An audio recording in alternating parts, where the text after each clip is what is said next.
이번 작품은 김수영의 시여 침을 뱉어라입니다. 이 책의 차례를 보면요, 1부 실론, 2부 일상 단상, 3부 시작 노트, 4부 월평으로 이렇게 이어지는데요. 이 속에 실린 하나하나의 짧은 글들이요, 그 당시 문학지에 실린 기록문들인데요. 각 글 끝에 글을 쓴 연도가 적혀 있습니다. 저는 김수영의 글들이 어려운 편이었고요. 또 이런 점도 놀라웠습니다. 강력하게 당시의 문학계를 비판하는 것, 그리고 그 작가들의 이름도 그대로 실명으로 쓰고요. 그런 점은 좀 놀랍기도 했습니다. 자, 그리고 또 한국 전쟁 전후, 그 다음에 4.19 전후 한국 문단을 보는 김수영의 시선을 통해 특히 시 분야가 대충 어떻게 흘러갔는지 짐작해 볼 수 있었는데요. 덧붙여 김수영의 삶의 솔직한 이야기들을 통해 전쟁과 독재 치하의 어려운 시대를 살았던 그 시인의 정신적, 생활적 그런 삶의 고뇌를 조금이나마 느껴볼 수 있었고요. 그러면 1966년에 쓴 일상 단상의 글의 일부분을 한번 보면요.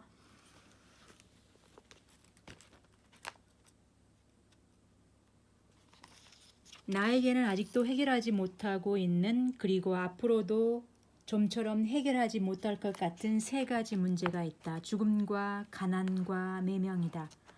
죽음의 구원, 아직도 나는 시를 통한 구원을 받지 못하고 있는 것처럼 죽음에 대한 구원을 받지 못하고 있다.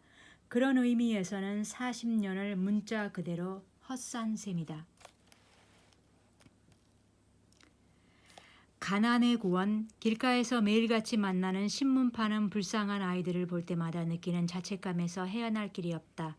매명의 구원, 지난 1년 동안에만 하더라도 나의 산문 행위는 모두가 원고료를 벌기 위한 매명 행위였다. 그리고 지금 이 순간에 하고 있는 것도 그것이다. 진정한 나의 생활로부터는 점점 거리가 멀어지고 나의 머리는 출판사와 잡지사에서 받을 원고료의 금액에서 헤어날 길이 없다. 자, 그러면요, 이 책 맨 뒤에 김수영 작가 연보를 한번 보면요. 김수영은 1921년에 태어나는데요. 중조부 때까지만 해도요, 부유했더라고요. 그런데 일제가 조선 지배 정책의 일환으로 실시한 토지조사 사업, 여파로 아버지는 지전상을 경영하고요. 그리고 김수영은 상당히 성적이 뛰어나서 수재 소리를 들었는데 장질부사에 걸려 폐렴과 내막염까지 앓게 되면서 진학시험을 치르지 못하고요. 그리고 이어서 요양생활, 그리고 간신히 건강을 회복하여 설린상업학교 야간에 들어가지만 나중에요, 태평양 전쟁이 발발하면서 일본으로 유학을 가지만 그쪽에서는 공부보다는 연극에 관심을 기울여서 그쪽에 폭넓게 그쪽으로 설립을 하고요. 그 다음에요, 태평양 전쟁으로 서울 생활이 어려워지자 집안이 만주로 이주하거든요.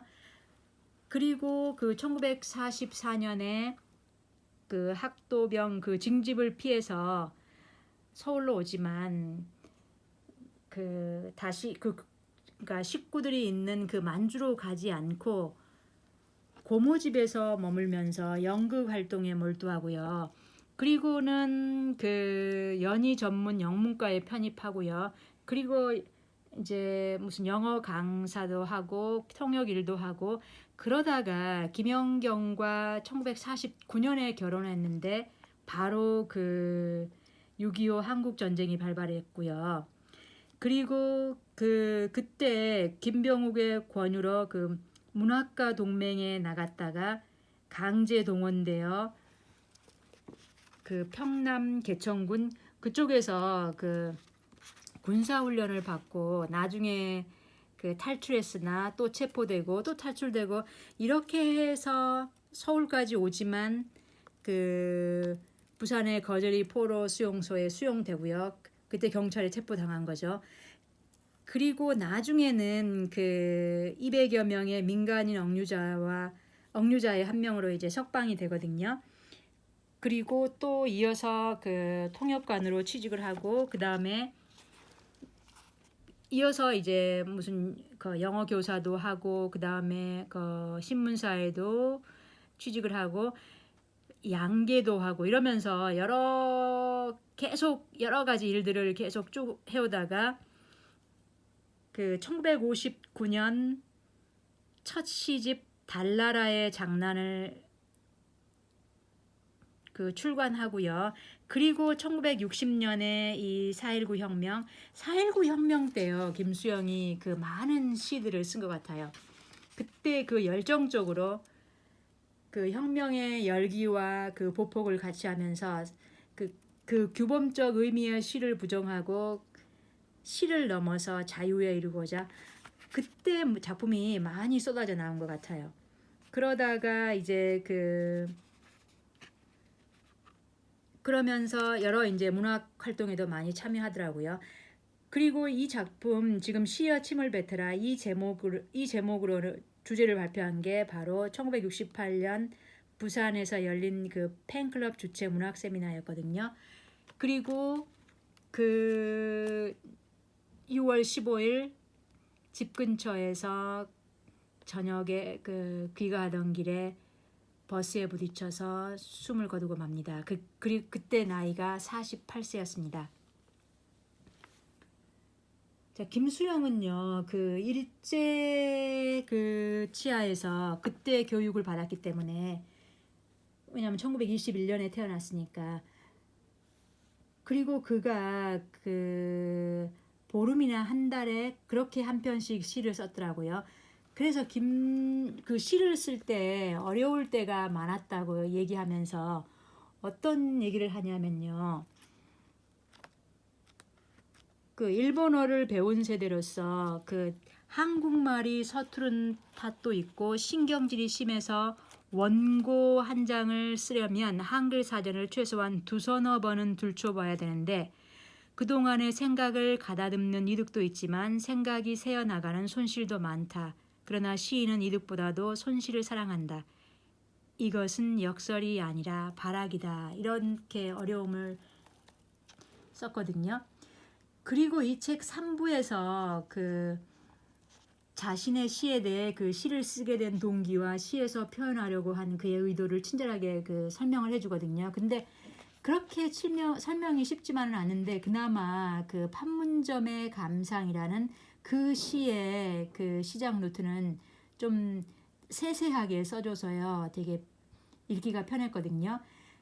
근데 여기서 놀라운 점은요. 그 남북 통일을 바라보는 그 시선이요. 그때의 시선이나 좀 지금이나 약간 비슷한 부분을 느꼈어요.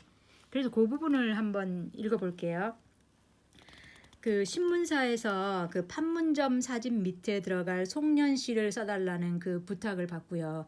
보통 그 행사시는 좀 쓰지 않는 편인데 그 신문사에 여러 번 청탁을 거절해서 꼭 써줘야 되는 그런 순간이었나 봐요. 그런 계기에서 이제 결국 쓰게 되었는데 거기에 대한 이야기입니다. 될 수 있으면 판문점에 관한 것을 정면으로 쓰지 않고 오늘의 판문점의 현실을 그려보려고 했던 것이다. 이것이 종래의 행사시의 매너리즘을 깨뜨리는 효과도 있을 것이라고 생각했다. 판문점 38선 이런 말은 자윤이 정인이 하는 말처럼 우리의 머릿속에서는 이제 너무나 진력이 나는 캐캐묵은 추상어 같이 되었다.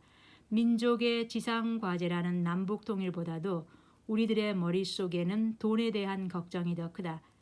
이것이 오늘날의 실감이며 아이러니다. 적어도 나는 그렇게 생각을 하고 그런 생각을 송년시의 내용으로 삼으려고 했다. 우리의 38선은 돈이다. 돈을 앞에 놓고 이남과 이북이 싸우고 이남과 이남이 싸우고 이북과 이북이 싸운다.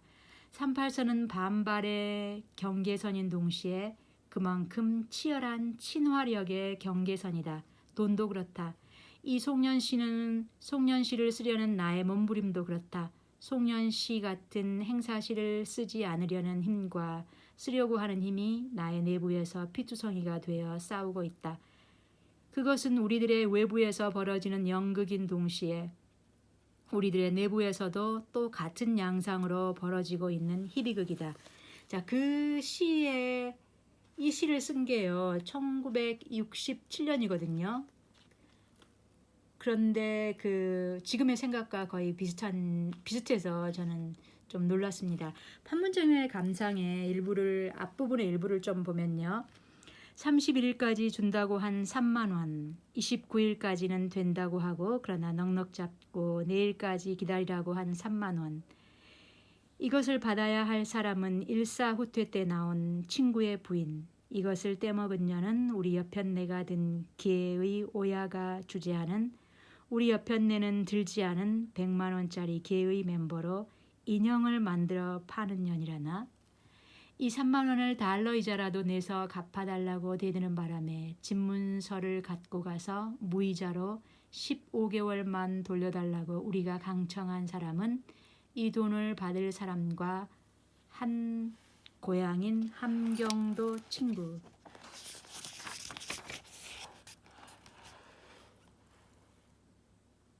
자, 이 시는 말하듯이 쓰고 그 다음에 저는 이 시의 어휘들도 그렇고요. 그래서 만약에 이 작가의 뒤에 시작 노트가 없었다면 상당히 이해하기 어려운 그런 시였는데 의외로요 자세한 시작 노트가 있어서 이 시가 좀 편했습니다. 자, 그리고는 이제 두 번째 책으로 제가 이 작가의 시가 조금 어려워서요. 이 김수영을 읽다. 이게 전국 국어교사 모임에서 나온 책이거든요. 이 책이 시 설명서와도 같아서 정말 좋은 길잡이 책이 되었는데요. 김수영의 대표 시들을 쉽게 풀이해줘서 꼭 함께 읽으면 좋을 것 같습니다. 먼저 창작과 비평에서 김수영 시인의 유작으로 소개되었고 국어 교과서에 단골로 수록되고 있다는 작품 풀을 한번 보겠습니다.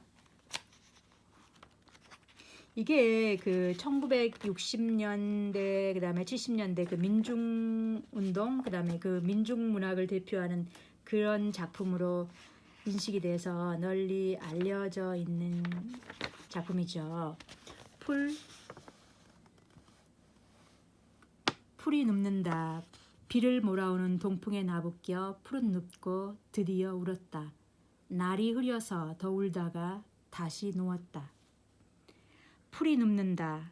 바람보다도 더 빨리 눕는다.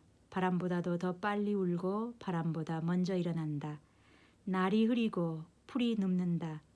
발목까지 발밑까지 눕는다. 바람보다 늦게 누워도 바람보다 먼저 일어나고 바람보다 늦게 울어도 바람보다 먼저 웃는다. 날이 흐리고 풀뿌리가 눕는다.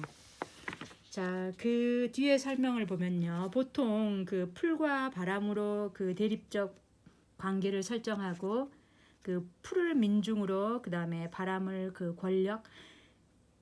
자, 이런 대립 관계로 많이 설정을 해서 풀을 끈질긴 생명력을 가진 민중의 상징으로 읽어내는 방식.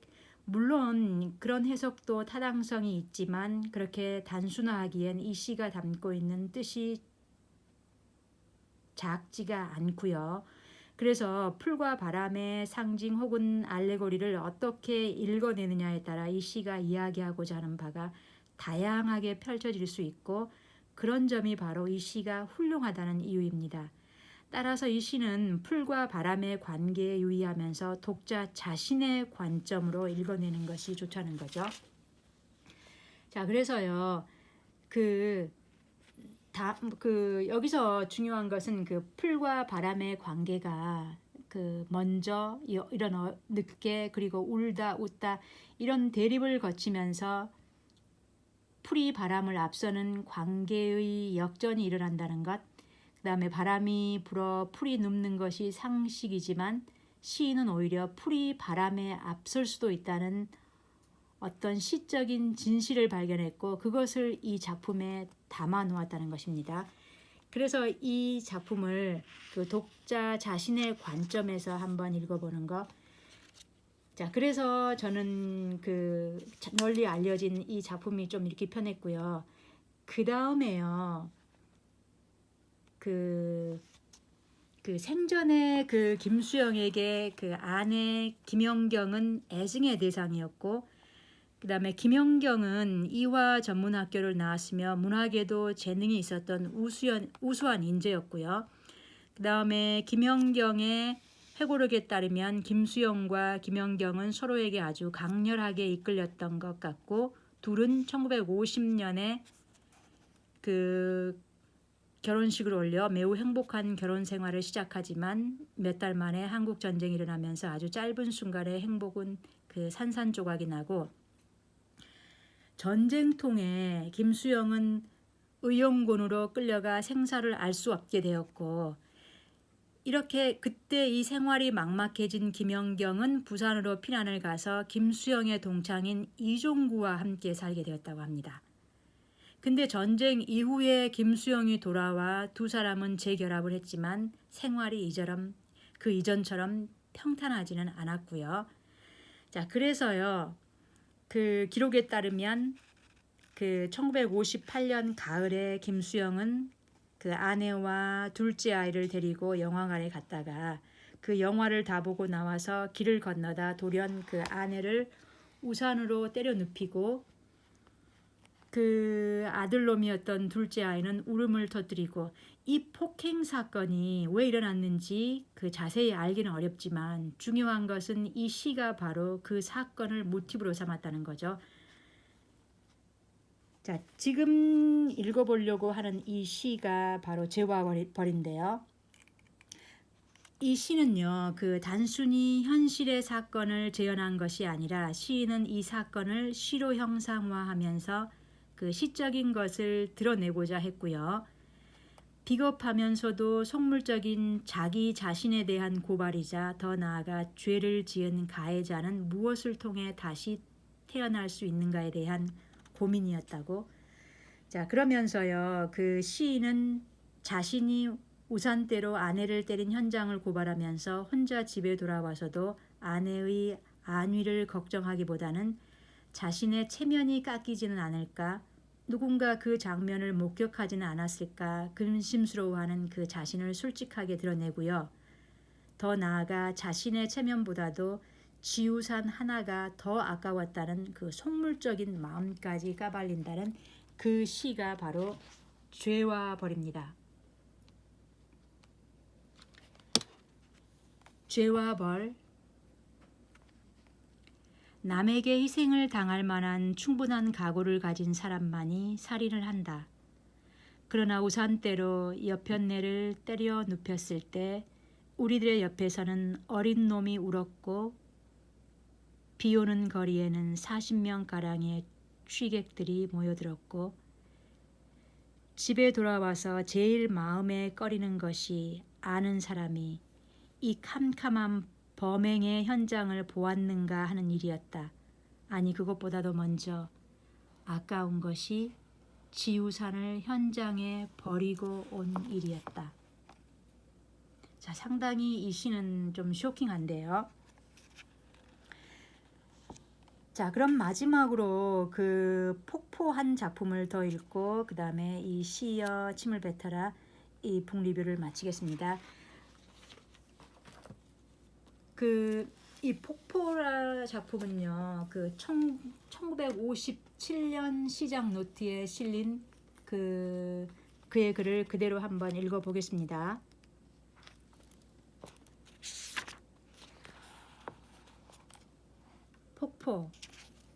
폭포는 고든 절벽을 무서운 기색도 없이 떨어진다. 규정할 수 없는 물결이 무엇을 향하여 떨어진다는 의미도 없이 계절과 주야를 가리지 않고 고매한 정신처럼 쉴 사이 없이 떨어진다. 금잔화도 인가도 보이지 않는 밤이 되면 폭포는 고운 소리를 내며 떨어진다. 고든 소리는 소리이다. 고든 소리는 고든 소리를 부른다. 번개와 같이 떨어지는 물방울은 취할 순간조차 마음에 주지 않고 나타와 안정을 뒤집어 놓은 듯이 높이도 폭도 없이 떨어진다. 살아가기 어려운 세월들이 부닥쳐 올 때마다 나는 피곤과 권태에 지쳐서 허술한 술집이나 기웃거렸다. 거기서 나는 우정이며 현대의 정서며 그런 것들이 후일에 나의 노트에 담겨져 시가 되었다고 한다면 나의 시는 너무나 불우한 메타포의 단편들에 불과하다. 우리에게 있어서 정말 그리운 건 평화이고 온 세계의 하늘과 항구마다 평화와 나팔 소리가 빛날 날을 가슴 졸이며 기다리는 우리들의 오늘과 내일을 위하여 시는 과연 얼마만한 믿음과 힘을 돋우어 줄 것인가. 네, 끝까지 들어주셔서 고맙습니다.